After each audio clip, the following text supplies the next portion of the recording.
So we do have on the program Ximena Yáñez Soto here on the program. She is going to be talking about many different things, but she does have a new book out. And again, for people that want to look up that book, it's Healthy Planet, Healthy You. So she does have a website. It's believetransformb.com. Definitely check that out. Whew, it's been a tough segment, but we made it through. But Ximena, thanks so much for coming on. It's been an honor, and hopefully we'll get this without the computer shutting down. Thank you, Rob. It's an honor and it's a pleasure to be here with you. Thank you for the invite. All right, so let's talk to the viewers, and can you tell them a little bit about yourself? Sure. Well, I was born and raised in Mexico City, and for 23 years I worked as a CFO of a Mexican environmental fund. And 7 years ago, we moved to the US, to Denver, Colorado. And back then, 7 years ago, working remotely was not a thing. I kept working for that environmental fund a couple of years because my boss was about to retire. But I was thinking, what should I do next? Should I keep doing this? And the thing is that I worked behind the computer. I was the CFO. I was setting all the rules. I was telling all the people what to do. I didn't care about what they think or thought and how they felt. So they called me Dr. No because I was like kind of insensitive to their needs. So I was thinking about that, and maybe I don't want to keep doing this, working behind a computer and totally disconnected with people, because I really love what we do about nature and the environment, but I was disconnected to people. So I started thinking, maybe I should keep doing this for the environment, but do something with people, start caring about them, start listening to their stories and how they feel. So I decided to study to become a health coach. And then I'm also a yoga teacher and a Reiki practitioner and a biomagnetism practitioner, because I wanted to be close to people. And then I was thinking about how can I bring those worlds together, the environmental world with the health world. And it seemed to me that the answer came with one of the reports of the UN about climate change, Right. that it said there in between lines something like eat less meat. And I said, I wanna do something. I want to do some research about eat less meat. And then I started to do this research and I found a lot of things. And I thought, I need to share this with other people. That's why I wrote Healthy Planet, Healthy You.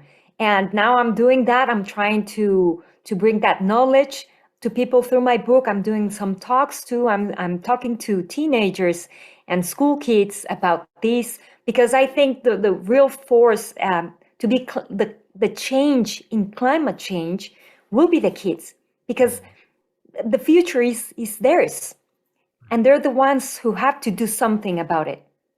So can you talk about living in obviously Mexico and the US? Is it the same there? Is that they brainwash the kids there with McDonald's and Burger King, maybe even different chains in Mexico, to what they do here with the same brainwashing techniques? Yes, it's the same thing. And I think we in the so-called Western countries are all addicted to these foods because, of course, they have engineers engineering that food so it tastes wonderful. It has the right crispiness. It has everything right to keep us coming back to that food. So we have the same problem. And you're talking about processed foods, but I'm talking here in my book, I talk about processed foods, which are, they have zero information for our bodies.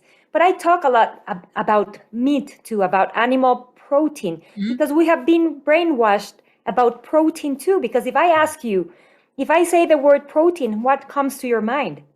Right, meats, you're right. Meat. Chicken. And actually, vegetables and fruits and legumes and whole cereals and nuts and seeds, they have proteins too, because proteins are just large chains of amino acids. And we have those in those foods. The thing is that science has discovered 20 amino acids. The human body can make 11, but we have to get 9 from what we eat.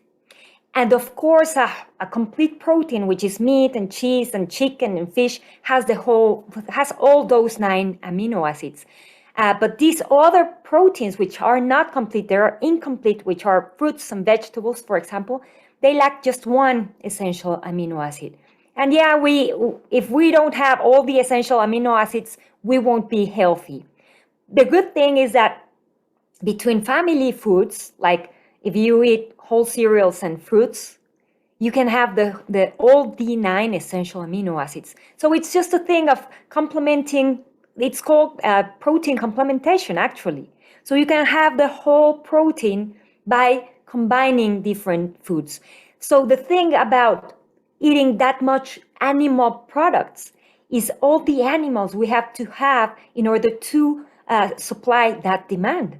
Our demand for animal products, which is just crazy.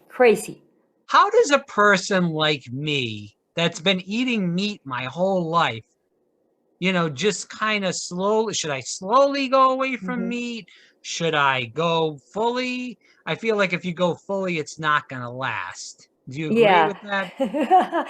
Well, there's people that have a lot of willpower, and sometimes you see something or know something new and you have to stop, like I can't keep doing this. But that's not the case.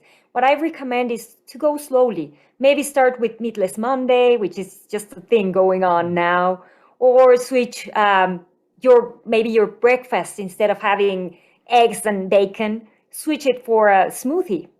And you can have, there are some complete plant proteins like hemp seeds or chia seeds. So you can add that. If you're worried about, you can add that to your smoothie.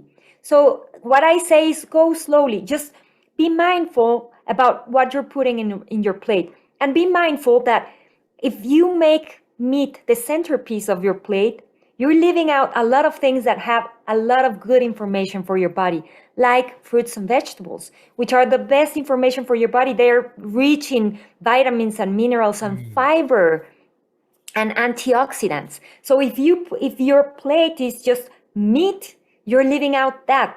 So what about reducing the size of your meat and bringing into your plate other things that are very good for you and your health?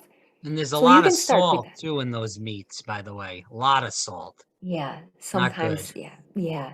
So, and try to avoid all these processed foods. Mm. Sometimes it's not possible, I understand, but don't make them your everyday diet, because they're not good for you. They have zero Ugh. information for your body, and food is information. And the thing is that we have if I ask you, if we take out of the human body 10 cells, how many would be human? The Oh, shocking answer is just one. From every uh, 10 cells in the human body, just one is human. The rest are the microbiome. There are living okay. things inside us. So if you eat bad, you're not giving them information. They're helping us to digest. They're telling our immune system how to work. We need them. We have been with them for millennium, and they have this. They they are inside of us because they are looking for some place, their home, to be in a nice place, warm, and because of that, they give us a lot of things in return.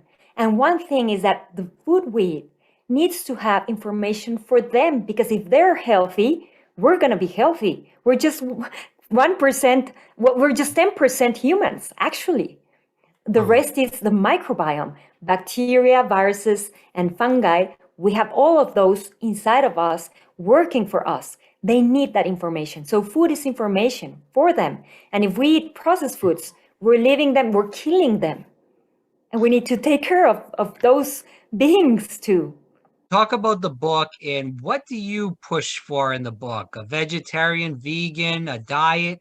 What I do you push think? forward to bring more plant protein in our diets.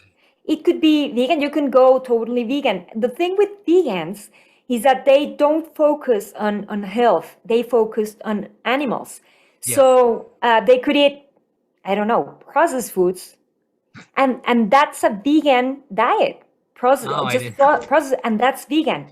So I go for a plant-based, like real plants in your plate, because I'm advocating for your health and for the Yeah. planet's health too. So bring those plants to your plate. If that means that you leave out animal protein, great. If that means that you're just going to reduce your animal protein, that's great too. We just have to reduce our animal consumption because there's no room in the planet. Yeah. And if every person in the world eat the way we eat here in the US or in Mexico, we would need 7 planet Earths. Our diet is not sustainable. How can we pretend to be healthy if our diet is not sustainable with the planet we call home? I So that's agree a with you. question to ponder. I'm with you. I think we're in trouble. What is your opinion on fish? Do you eat that? Should we not eat that? What do you think? The thing with fish is they're great protein. The Right. thing is that that number I gave you, the 9 million animals we kill every year in the US, doesn't include marine animals. The 53 Okay. billion in the world doesn't include marine animals. Those are the most we kill. I don't have the number with me right now, but we kill a lot of marine animals. The thing with them, with fish, is that the seas are very polluted with mercury. Agreed. It's not just microplastics. So whenever you eat a fish, and it depends on the bioaccumulation, because the bigger fish eats the smaller fish, and it's the smaller fish and then the smaller fish. So they bioaccumulate all these things. So when you eat them, you have you are eating a lot of mercury.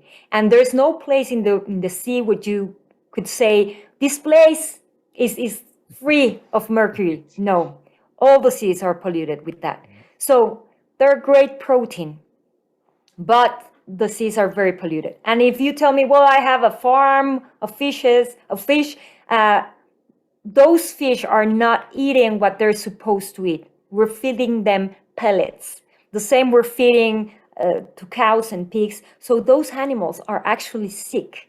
So what the they're fish, I'm sorry to interrupt. So the fish farming, Hermina, is bad then. So fish farming is totally bad then. That's they're what you're not saying? healthy. Okay. They're given antibiotics all the time, and they're Oh, wow, I didn't know swimming in that. their feces, and they're not good places. So you're eating sick fish, like when you're eating cows from industrial farming. There are sick cows and sick pigs and sick chickens. So yeah, we're eating sick animals. That's the thing. And if you want to be healthy, eat healthy things like plants. They're healthy. Try to go organic if you can. If you can't, it's okay. Go to plants because they have a lot of information to heal ourselves. That information is to keep us healthy and young and active, and they have good information for our bodies and our microbiome. Ximena, I want to ask you this though. I don't know if this is in your wheelhouse though, but we hear a lot of these, animals that do have, when they're in these factory farms, they're eating tons of antibiotics. I mean, they're being pumped Tons, with antibiotics, tons. regardless of whether they're eating or they're being pumped with them. So can you talk about that if that's in your wheelhouse and how bad that is? Because those antibiotics are going into our body. And it's not just antibiotics, it's hormones too. Right. Yeah, and they're not eating their regular diet like grass. They're eating pellets, or they're eating legumes or grains, and that makes them sick. That's why farmers have to give them antibiotics, because they're not eating the natural food and they get sick. So yeah, this is the bioaccumulation thing. We eat them and we eat those antibiotics. And that's one of the reasons some scientists say that we're becoming resistant to antibiotics, Right. because we're eating a lot of animal products that were treated with antibiotics. So that's a thing with medical people that are researching that, because it's not good. and also hormones. And you can see girls now are growing faster because the milk and the cheese and all these things, they have hormones. And girls right now, they're 11, 10 years, and they already look like a grown-up woman. So yeah, they're growing faster because of that too. So yeah, it's not good for our health, and we don't know that because we have been told that we need to eat our proteins, and we moms want healthy kids, and so we tell them eat your proteins, but they're damaging our kids. Those Yeah. proteins are damaging because they if you would tell me I eat meat from holistic farms, it's a different story. And from a holistic farms, you couldn't have meat or animal products in every meal. You couldn't because you don't have that amount. Right. But as we're eating animal products every day, 3 times per day at least, and we're telling our kids, you have to eat your proteins, and we think proteins are meat or animals, and we're not thinking about other things that are proteins too. Incomplete, but we can, like you said, your salad with all those things and combining all those things. So yeah, we're getting sick because we're eating sick animals, even from the sea, because there's no spot in the sea that you could say this spot is clean from mercury. Mm-mm. So And let if me you ask. eat from these farm places, farm fish, they're sick too. They give them antibiotics too. When they do read the book, is there some like information as far as recipes? Because I know people can look on YouTube and probably find all these recipes of what to eat as far as plants and stuff. But do you kind of go in depth about that in the book also? Of Yeah, I make some suggestions, and at the end, you can find 16 delicious plant-based recipes made by a very renowned Mexican chef. So they're amazing. I know some people say it tastes horrible, like plant protein tastes horrible. Well, not in this case. We have a couple of Mexican recipes, we have another Asian recipes, but it's just amazing how everything tastes without the need of meat or animal products. well, So, you gotta know how to use a little bit of salt, not too much, but a little bit yeah, of salt, a little bit of spices. There's many spice. different spices, and obviously that gives it a little kick. And even a little bit of hot pepper, a little bit of hot Mhm. sauce may do something. So there's stuff where you can, get some flavor in whatever you're eating. So I don't buy that. I think that's people that are just a little lazy as far as that goes. They don't want to make, they just want to put the food in the microwave and click 30 or seconds or a minute and pop it out, or just go to Burger King or McDonald's and just Mhm. get the food and eat it. There's a lot of people that are lazy and Mhm. they take the easy way out. And that is what, like you said, throughout the whole interview, Jimena, is that, to eat the meat, it's the easy way out most of the time. To make something fresh, something out of the box, buy these ingredients at the grocery store and cut everything up. That takes time. People don't want to do that. So it's Mhm. sad, but it is true. Yeah, it's easy and convenient, but remember, you're cooking for your body to live a Correct. long and happy life. You're cooking for your family. So suddenly, instead of being like, I have to do this, cooking becomes something magical because then you're going to share with your family and you're providing them with good things for them to be healthy. So you're right. You have to spend a little time in the kitchen, use some spices because, yeah, spice it up, spice your life. Yeah, like use them, a little bit of salt, but they're herbs and spices are just wonderful and can give food an amazing flavor. Like example, if you want to make an Italian sauce, you can use tomatoes, garlic, olive oil, a little bit of salt, and then you can put some oregano and basil. And that sauce is going to taste just amazing. You don't have to go and buy one from the supermarket. Prepare them yourself. Your kitchen will smell beautifully. So, yeah, that's the thing. Change that. You so used to think that it's a chore. Cooking Yeah. is a chore, And actually, it's a blessing that we can cook. Is a blessing. Well, you put a little music on, make it fun, put a podcast on. If music's not your thing, listen to something, learn something while you're cooking. I mean, there's so many things. You can even watch like a little episode on, whoever's making something on YouTube, and then you can, do it yourself. So there's many ways to make cooking fun. Again, it's if you want to make the effort, just like we've been talking about through the whole time. If you don't and you want to take the easy way out, God bless you. But you're gonna have a serious problem probably down the road. Diabetes, depression, anxiety. A lot of this stuff is due to not eating correctly. Ximena, thanks so much for your time. Where can people find more about you, get the book in general? Yeah, the book is in Amazon. Mhm. So on Amazon, so you can buy it there, Mhm. or you can go also to my website www.believetransformb.com, and you'll find information about what I do. I am a coach, a health coach. I help people to live a healthy and happy life. So you can learn about that too on my website. So yeah, that's the place. And I have also accounts in Instagram and TikTok and Facebook, so you can find me there too. What are your accounts, just so we can tell the viewers to Everything follow is you? Believe, Transform, Be. Okay, great. So Yeah. then definitely look on Instagram, TikTok, Twitter, Facebook, all the places for that. Again, believetransformb.com. The book is Healthy Planet, Healthy You. Ximena, thanks so much for your time. It's been a great time. I learned a lot. I hope the viewers, when they see this, learn a lot. And let's definitely do this again down the road for sure. Yeah, sure. We can cook. We can Hey, we have, could do a cooking show. I'd yeah, be we up can for do that. Actually, one that's of a the great recipes idea. on my book, and they're so easy and so tasty. Sounds like a plan. We'll definitely Yeah, do that. Thanks so perfect. much. Thank you. Thank you for having me.